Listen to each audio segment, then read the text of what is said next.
Hello，大家好。如果想揾樓想放盤咧，記得揾我 Ken 啦。咁呢個新設嘅位置咧就係嘉湖山莊嘅樂湖居啊一期啊，咁同大家介紹一個中高層嘅3房1廁單位，咁啊使用面積551尺，主人房景相當之靚，所以我哋由主人房開始睇起先。咁望出去，成片就係天水圍公園嘅全景啊！左手邊咧就係柏慧豪園啦，咁啊隔離就係 Yoho West 啦。咁遠望就係嘉湖山莊嘅5、6、7期啊，咁啊有條罅咧仲望埋呢個濕地同埋深圳市景嘅。成個天水圍公園大量綠化環境啊，咁啊對隻眼相當之有益啊！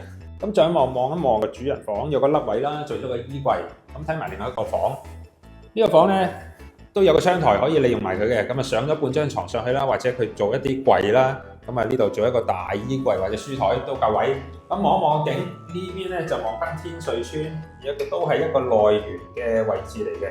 咁呢個房咧遠望咧就係望到深圳灣大橋啊，深圳灣嘅位置，瘌海景啦。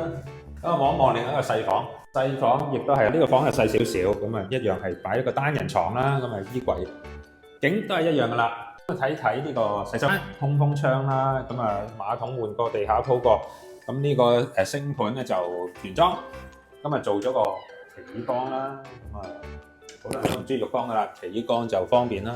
好，咁啊睇個飯廳，飯廳係2大隻通風窗啦，前邊就係廚房，咁啊廚櫃尚算 keep 得新淨。咁呢度係明火煮食啦，呢度抽油煙機裝喺呢個位咧就直出啊。咁啊洗衣機雪櫃就會擺喺個位啦。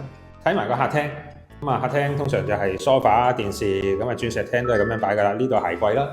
咁望一望個廳嘅景，廳嘅景咧就反而冇房咁靚嘅，但係你如果梳化坐呢度咧，斜斜地望出去咧都係望到天水圍公園，後邊就柏慧豪園。如果直望咧天瑞村嘅位置，高質素嘅樂湖居3房1廁嘅單位，有興趣歡迎聯絡我，帶你過嚟睇下。